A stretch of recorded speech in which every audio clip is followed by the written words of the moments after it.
Mas vamos lá, hoje a gente vai bater um papo com o Luiz Carlos Chaves de Oliveira. Ele é uma pessoa que trabalha hoje na Nuclep, e depois ele vai explicar um pouquinho melhor o que é o Nuclep para a gente na área da engenharia nuclear, das ciências nucleares a nível de Brasil, quais são as demandas, como é que funciona e a importância a nível de nação. E ele vai estar dividindo um pouquinho para a gente, numa linguagem simples, um bate-papo bem informal, de como foi a trajetória dele até chegar num cargo dentro de uma empresa dessa, que a gente sabe que é tão importante nessa área. Ele tirou o primeiro lugar na INAC em 2017, que é hoje, para a gente, aqui a nível Brasil, uma das mais importantes conferências que tem, tá? Com o artigo Definition of Thermal Hydraulics. Ele fez parte da delegação brasileira na 63RD, você me corrige se tiver que falar em inglês, tá, o Luiz? Luiz, fica à vontade. Obrigado. A gente queria que você falasse um pouquinho de você. A gente tem umas perguntas para te direcionar, mas eu queria que você começasse a falar um pouquinho de você. Eu me considero, acho que eu fui uma criança bem normal, embora eu fosse muito curioso. Acho que toda criança é muito curiosa, né? Eu queria aproveitar, já que eu estou falando dessa parte assim, da minha infância, tem uma história bem interessante, que na verdade seria para tirar um pouco dos meus créditos, né, de tudo isso que você falou, agradeço muito, mas eu acho que uma parte muito grande desses créditos eu devo a meus pais. Eu tenho uma lembrança assim, da minha infância. Na verdade, algumas coisas você só aprende a criticar depois que você já está um pouco mais velho, né? Quando você é criança, você não critica muitas coisas. Então, eu tenho umas lembranças da minha infância de não ver os meus pais com roupa nova, por exemplo. Era sempre as mesmas roupas para ir no shopping, para ir numa festa, era sempre as mesmas roupas, e eu também usava as mesmas roupas e achava isso super normal, né? E aí depois eu fui entender o porquê disso. O meu pai, ele era projetista mecânico, a minha mãe é auxiliar de enfermagem no Hospital dos Servidores, minha mãe era funcionária pública. Só que assim, eu sou do meio de 3 irmãos, né? Então era meu pai e minha mãe para cuidar dos 3. E a gente estudou até pelo menos aí a 4ª, 5ª série, no meu caso, em escola particular. Só que meu pai e minha mãe, eles não ganhavam bem. E aí, como você é criança, você não critica nada, né? Muita coisa eu só entendi depois de velho. Esses pequenos luxos, né? Vamos dizer assim, de ter uma roupa nova, de comprar um carro novo, de coisas desse tipo, eles não faziam. O dinheiro era todo para pagar na escola. Porque, de alguma forma, eles entendiam que a educação era o que tinha de mais importante para fornecer para a gente. Muito mais do que brinquedo, muito mais do que qualquer outro tipo de coisa. E aí foi quando, se eu não me engano, em 96, se eu não me falha a memória, meu pai perdeu o emprego, a minha mãe pediu uma licença sem vencimento do trabalho, do Hospital dos Servidores. Acho que nessa época ela já estava no INCA, mas enfim, pediu uma licença para abrir um comércio com o dinheiro da rescisão do meu pai. Foram tentar a vida abrir um comércio em Búzios. E aí deu tudo errado. No final das contas, isso foi de 96 para 97, eu tenho algumas lembranças disso. Eu achava legal morar em Búzios, eu era criança, tinha lá, sei lá, 8, 9 anos por aí, eu achava super bacana. Só que deu tudo errado e a gente voltou pro Rio. E aí o que aconteceu? A gente voltou pro Rio e eu fui parar num colégio público, num CIEP, né? Não sei se CIEP ainda existe, acho que existe. Fui estudar no CIEP, eu e meus 2 irmãos, fomos estudar. E esse CIEP, ele era talvez uns 20 ou 15 minutinhos a pé da minha antiga escola, que era a escola particular. E aí eu, criancinha, né, sem ninguém saber, por muitos dias, eu fui caminhando do CIEP depois da aula. Em vez de pegar o ônibus perto do CIEP, eu ia pegar o ônibus lá de frente para essa minha escola, que tinha um ponto de ônibus bem de frente. E eu fiz isso por muitos dias. Até que um belo dia, uma professora que estava lá dentro da escola, o portão era de grade, então dava para enxergar, ela me reconheceu com aquele uniforme da escola pública e me deu um tchauzinho. E assim foi, eu devolvi o tchauzinho e eu fui para casa. E aí passou talvez 1 ou 2 semanas, teve um final de semana que a diretora dessa escola particular apareceu lá em casa. Eu era muito criança, não entendi muito bem, mas eu imagino que o assunto foi do tipo... Ela perguntou para minha mãe, que história é essa que seus filhos estão na escola pública? Aí minha mãe falou, a gente não tem mais dinheiro, as coisas deram tudo errado e tal, enfim, não tem como. Aí ela falou, negativo, seus filhos vão voltar para a escola e eles vão fechar o ensino médio de graça. Desculpa. É a dona Gilci, o nome dela. Eu queria muito que ela estivesse assistindo. Eu acho que esse dia foi o divisor de águas assim, na minha vida. Porque assim, por mais que eu tenha alguns méritos de estudar, e ganhei prêmios e coisas do tipo, essas pessoas estavam por trás, sabe? E eu acho que a educação foi o mais importante assim, que meus pais me deram, né? Desculpa, gente. E aí foi assim, eu estava na quinta série, eu fiz metade da quinta série no colégio público, e aí essa diretora foi lá em casa e falou pra gente terminar o ensino fundamental, voltar para a escola, né? E aí, de fato, voltamos para a escola, era uma escola muito boa, em Realengo, e aí nós voltamos, eu fiz até a minha 8ª série, lá nessa escola, e aí a partir daí, assim, pra gente ter uma noção do quão importante que é um ensino de qualidade, né, na vida de uma criança.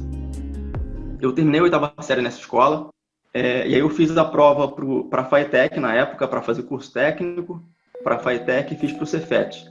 Eu não tinha muita noção de como que essas coisas funcionavam. Eu ia lá, fazia inscrição junto com a galera da escola, eu fazia tudo junto com o pessoal, porque meus pais trabalhando fora, minha mãe voltou a trabalhar também, meu pai depois já voltou a trabalhar, e eu não tinha ninguém para me ensinar como que funcionavam as coisas. Você tem que ir lá fazer uma inscrição, depois você tem que ver o resultado, depois você tem que ir lá se matricular. Eu não sabia. Quando o pessoal da escola combinava de todo mundo junto, eu ia junto. E o tempo foi passando. Um belo dia eu estava andando de skate na rua e um colega chegou com um jornal, que o resultado da FATEC saía no jornal. E aí, era um domingo, a galera sentou na calçada assim para descansar, tava quente, e eu peguei o jornal para dar uma olhada e vi meu nome em segundo lugar na FATEC. E aí, naquele momento, eu corri para casa com o jornal na mão para mostrar meu pai. Eu falei, caraca, pai, eu passei e tal. E o dia seguinte, que era segunda-feira, era o último dia de matrícula. Eu tinha perdido todos os prazos possíveis. E aí foi aquela loucura de arrumar pasta do documento, para ir na segunda-feira, de fato, fazer a matrícula na FATEC. E aí deu tudo certo. E aí, depois de alguns meses, eu encontrei um colega meu também, que passou na FATEC, ele falou, cara, por que você está aqui na FATEC? Você passou para o Cefet. Eu fui lá e vi seu nome no quadro. Aí eu falei, cara, eu nem sabia. Eu não tinha experiência, sabe, tem que ir lá, o Cefet, você tem que ir lá no Cefet e olhar no quadro para ver se seu nome está lá. A FATEC não, a FATEC sai no jornal. Eu não sabia dessas coisas. Então, eu perdi. Esse prazo do Cefet eu perdi. E fiz 2 anos do curso técnico na FATEC, de eletrônica. E aí, logo depois, abri um concurso para o Arsenal da Marinha, para fazer o curso técnico na Escola Técnica do Arsenal da Marinha, na ETAM. Eu passei também no ETAM. E eu lembro do dia que eu liguei pro meu pai para dar notícia, porque meu pai, assim, o meu irmão mais velho já tinha terminado e estava empregado, mas era um emprego mais ou menos, não ganhava bem. O meu irmão mais novo estava ainda na 8ª série. E meu pai tendo que se virar sem saber o que ia fazer. Tipo assim, a gente estava crescendo, terminando o ensino médio, cada um ia entrar no mercado de trabalho, vamos dizer assim, mas sem saber exatamente o que ia fazer. E meu pai dizia que ele sentia um peso muito grande nisso. E ele fala que o dia que eu liguei para ele, falando, pai, passei no ETAM. Ele falou, cara, isso saiu um peso dos meus ombros assim, de uma forma absurda. E aí eu fiquei 2 anos no Arsenal da Marinha. Foi uma experiência ótima. Eu trabalhei no setor de manutenção de tubulação, válvulas, compressores, foi uma fase muito importante, assim, de muito aprendizado. E aí eu saí do Arsenal da Marinha e fui para trabalhar como terceirizado na Reduc, num contrato na engenharia da Petrobras. E aí lá eu fiquei meio que apaixonado pela Petrobras, ficava olhando aquele pessoal concursado e tal, e ficava pensando, nossa, um dia eu quero ser um concursado da Petrobras, e ficava lá com meus sonhos. E aí nesse meio tempo abri o concurso para eletronuclear. Eu fiz o concurso da eletronuclear, aí alguns meses depois a eletronuclear me chamou, eu fui para Angra, saí da Reduc, pedi demissão, fui para Angra. Só que quando eu cheguei em Angra, o iniciozinho do trabalho lá na usina nuclear não foi assim mil maravilhas, né? Foi um pouco, não sei se a palavra é frustrante, mas no início foi ruim porque eu não estava acostumado a ficar uma semana fora de casa. Eu ficava a semana inteira trabalhando em Angra e só voltava para casa no final de semana. E aí ficar longe da família. Eu lembro que teve uma semana que eu tive febre, passei mal e tal, e eu estava num quarto pensando, caraca, eu tô aqui sozinho, tô passando mal e não tem ninguém aqui, só eu. E aí isso foi me frustrando, né? Assim, foi um momento que eu quase, vamos dizer assim, larguei a área nuclear, né? Ou seja, nada disso que a Jaqueline falou teria acontecido. E aí esse iníciozinho foi um pouco frustrante, eu estava longe da família. E aí a Petrobras me chamou. Teve um concurso da Petrobras, enquanto eu ainda estava na Reduc, eu já tinha passado para a eletronuclear, e logo depois abriu um concurso da Petrobras, e eu passei em segundo. E aí eu falei, caraca, agora que eu vou embora desse lugar, vou voltar para o Rio. E assim eu fui. Aí fiz os exames da Petrobras, isso foi mais ou menos novembro, outubro de 2008. Eu tinha meses de eletronuclear. Fiz os exames da Petrobras, eu tinha toda a certeza do mundo de que eu ia embora, voltar para o Rio, para minha vida normal. E aí teve a crise de 2008. A Petrobras cancelou as contratações. Eu já tinha feito exame médico, tinha feito tudo, todos os testes. A Petrobras cancelou as contratações, eu fiquei em Angra. Eu fazia uma viagem todo dia de Angra até a Piedade, eu estava começando a engenharia mecânica na Gama Filho, da Piedade, e era essa viagem de 3 horas vindo e 3 horas voltando. Chegava lá por volta de 1h30 da manhã. Isso estava muito desgastante. Aí que eu fiz, eu tranquei a faculdade, saí e pensei, quando eu voltar para a Petrobras, eu vou voltar para a faculdade. E aí o ano terminou, começou o ano de 2009, e em janeiro, Angra 1 desligou para a troca do gerador de vapor. E aí eu trabalhava no planejamento de Angra 1, eu participei do finalzinho do planejamento da troca do gerador de vapor, foi também uma experiência muito importante. E aí durante os 5 ou 6 meses que foi feita a troca do gerador de vapor, eu fiquei emprestado na manutenção, para ganhar um pouco de experiência. E aí eu aí fiz muita amizade, conheci o pessoal, e aí foi onde eu me apaixonei pela área nuclear, né? Eu lembro de uma cena que durante a troca de combustível de Angra 1, o acesso no edifício do reator era muito restrito. Só que eu sempre fui muito curioso, muito curioso. Então eu dei um jeito de entrar lá, porque eu estava para fazer um outro serviço, e aí o serviço acabou, e eu, disfarçadamente, assim, meio que escondido, eu falei, não vou sair agora, eu vou lá em cima para ver a troca de combustível. E aí eu lembro que eu tinha uma frestinha entre aquelas placas de chumbo que você conseguia ver dentro da piscina e a movimentação da ponte rolante fazendo a troca de combustível. E aí eu vi pela primeira vez o tal do efeito Cherenkov. Para quem nunca ouviu falar, depois pesquisa. Eu estava ali olhando pelaquela frestinha, aquela mancha lilás, meio rosa, meio azulada. E aí eu pensei, caraca, quantas pessoas no mundo já viram isso assim, pessoalmente? Tava ali na minha frente, aquele brilho rosa. E aquilo, tipo assim, me bateu uma sensação, assim, uma emoção de pensar, tipo, caraca, eu tô fazendo uma coisa que poucas pessoas fazem. Eu tô fazendo manutenção numa usina nuclear. Tipo, quem que faz isso? E aí eu comecei a ver o quanto era importante, o quanto era incrível essa área da nuclear. E aí voltei para os meus trabalhos e tal, a parada de Angra 1 acabou, da troca do gerador de vapor, a usina voltou. E aí quando foi mais ou menos em setembro de 2009, a Petrobras retomou as contratações, né? E ela me chamou de novo. E aí eu já não sabia mais o que fazer, porque eu já estava apaixonado. Não estava sentindo tanta falta assim, de casa, eu já tinha meio que acostumado, já tinha aí mais de um ano, já tinha acostumado com a rotina. Mas ainda assim eu fui no embalo, fui fazendo todos os exames, fiz os exames todinho e fui, sem pedir demissão, eu fui para assinar o contrato da Petrobras. Eu não tinha pedido demissão da eletronuclear ainda.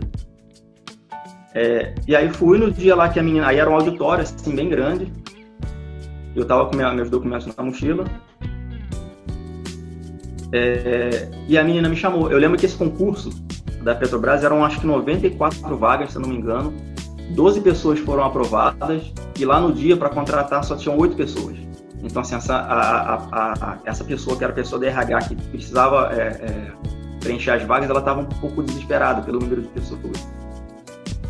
e eu tinha passado em segundo lugar. O primeiro lugar já tinha desistido, então já tinha passado para como se fosse o primeiro lugar. E ela tentou me convencer a ficar lá. Eu falei, não vou querer não sei o que. Na hora ali me deu aquela coisa e eu simplesmente desisti. Não queria mais Petrobras, eu queria voltar para Angra. E ela ficou tentando me convencer, não, aqui você vai cair num setor legal, um setor de manutenção de plataforma, você vai viajar muito e tal. Aí eu lembro que eu falei, pô, então não dá não. Eu tinha que arrumar alguma desculpa. Aí eu falei, não, então não vai dar não, porque eu não posso ficar viajando muito não, porque eu tô fazendo faculdade e tal. Eu inventei uma desculpa assim e saí. E eu lembro de eu atravessando aquele auditório, depois de falar não, né, pra Petrobras, que era o sonho de todo mundo, e as pessoas me olhando, tipo, esse cara é maluco, o que ele tá fazendo? E eu abaixei a cabeça e fui embora. Peguei um ônibus, fui pra casa, no dia seguinte eu voltei pra usina. E aí eu lembro que a Petrobras passou uma semana me ligando. Eu lembro do último dia, quando o rapaz me ligou, ele falou assim, Luiz, eu preciso fechar sua vaga, eu preciso que você me dê certeza de que você não vem. Aí eu só lembro que eu fechei os olhos, abaixei a cabeça e falei, cara, eu não vou. E aí não fui. E aí passou o ano de 2010, 2011, 2012, eu fui trabalhando na usina, fui me apaixonando cada vez mais, fui participando das paradas. Em 2013, teve a parada de troca da tampa do vaso do reator de Angra 1, que foi também outra experiência incrível. E aí eu já tinha começado a faculdade, já tinha feito diversas matérias, e eu tinha certeza que eu precisava fazer o meu TCC da faculdade, alguma coisa relacionada à usina. Eu precisava pegar aquele conhecimento que eu tinha adquirido, misturar tudo, botar no liquidificador ali tudo junto com as matérias da faculdade, termodinâmica, McFlu, que eu já estava super apaixonado nessas matérias, eu sabia que eu precisava fazer alguma coisa nessa área. E assim foi que eu decidi o tema, eu junto com o meu orientador decidimos o tema do meu TCC, que foi, a gente fez um cálculo termodinâmico do sistema primário da usina de Angra 1. Fizemos uma redução, uma espécie de miniaturização do sistema para como se fosse colocar um submarino nuclear. Essa era a nossa ideia. Até então não tinha muita experiência, hoje eu já sei que existem diversas discrepâncias quando você faz a miniaturização de um sistema e tal, mas na época a gente saiu com os valores bem interessantes. O meu TCC no Cefet ele foi aprovado com a nota de 9.8, que na época era a maior nota do Cefet. E aí, a partir daí, a gente decidiu fazer esse artigo que a Jaqueline me falou. A gente elaborou esse artigo para colocar no INAC, que era um artigo com os resultados que a gente tinha alcançado nesse trabalho. E aí aconteceu isso, eu ganhei o prêmio no INAC e tal, eu já estava aí apaixonado pela área nuclear, falei, agora eu preciso fazer o mestrado. A minha engenharia é engenharia mecânica, eu preciso ter alguma coisa no meu currículo da área nuclear. E assim foi. Me inscrevi também no IEM, fiz a prova do IEM, passei em primeiro no IEM, fiquei muito, muito grato, né, vamos dizer assim. E tô até hoje no IEM, eu me enrolei no meio do caminho, ainda tô na minha fase de dissertação. E devagarzinho, acho que esse ano eu ainda consigo defender e vai dar tudo certo. O que eu queria dizer é que, tipo assim, não existe um caminho curto, né? O caminho é você estudar, não tem outra forma de você realizar os sonhos, né? A ideia da Nuclep inicial era atender unicamente o programa nuclear brasileiro. A ideia inicial era a gente comprar essas duas usinas, como de fato aconteceu em Angra 1 e Angra 2, com tecnologia de fora, e depois de um tempo a gente desenvolver a nossa tecnologia e ter uma empresa de caldeiraria pesada, de grande porte, para poder fabricar por conta própria, sem precisar comprar de fora, né, os equipamentos. E aí assim aconteceu. A Nuclep foi criada, outras empresas do grupo Nuclebras foram criadas também, Nuclemon, Nuclem, Nuclep, algumas outras. Só que o que aconteceu? Angra 1 entrou em operação, sempre com muitos problemas. Angra 1 no iniciozinho, o pessoal chamava de usina vagalume, porque Angra 1 teve muitos problemas no iniciozinho dela, desligava e religava muitas vezes. Isso desacreditou um pouquinho na época. Em 86, se eu não me engano, Angra 1 devia ter 4 anos de operação, 4 ou 5 anos de operação, em 86, quando aconteceu o acidente de Chernobyl. E aí as pessoas ficaram muito desconfiadas com a área nuclear. E Angra 1 já tinha essa fama ruim, vamos dizer assim, né? E as coisas foram perdendo a força. O programa nuclear ele foi perdendo força. Tanto que Angra 2 só entrou em operação em 2001. E aí o que aconteceu? Com Angra 1 em operação, nessa situação, e Angra 2 ainda em construção, algumas obras elas foram, eu não sei se a palavra certa foi embargada, o que aconteceu na época, e aí a Nuclep ficou sem motivo de existir, porque a Nuclep estava ali para fabricar equipamentos das usinas. As usinas não estavam mais sendo construídas. Na época, assim, de uma forma bem inteligente, eles pensaram, não, vamos expandir, a gente tem equipamento para fabricar qualquer coisa. A gente foi criado para fabricar nuclear, mas nós podemos fabricar qualquer coisa. E aí foi quando a Nuclep começou a se aproximar assim, com mais força da Marinha, já tinha sempre um contato muito forte com a Marinha, e a Nuclep começou a pegar coisas não nucleares, começou a fechar contrato com a Marinha, teve funcionários da Nuclep no arsenal da Marinha trabalhando, começou a fechar contrato também com Petrobras na época e começou a diversificar, né? A Nuclep foi inteligente assim, ao ponto de aproveitar toda a mão de obra qualificada e os equipamentos para diversificar a área de atuação. E isso vem se mantendo até hoje. A gente ainda tem o nosso braço nuclear, que é a parte mais forte da empresa, mas a gente ainda tem uma parte muito forte de equipamentos não nucleares, né? Hoje nós temos um contrato com a Petrobras de uma torre da parte de refino, né, de petróleo. Tem essa parte agora que é um braço um pouco mais separado de construção de torre de transmissão, né, que é para fazer torre de transmissão aí durante muitos anos. E continuamos, logicamente, com a nossa parte nuclear. Nós estamos com o vaso do reator, do submarino lá em fabricação, gerador de vapor, equipamentos do LabGen, né, que é o laboratório da Marinha, de geração nucleoelétrica. Interó, né? Exatamente. Nós estamos com um projeto lá muito importante, que é o projeto do laboratório, que é o que a gente chama de Bloco 40.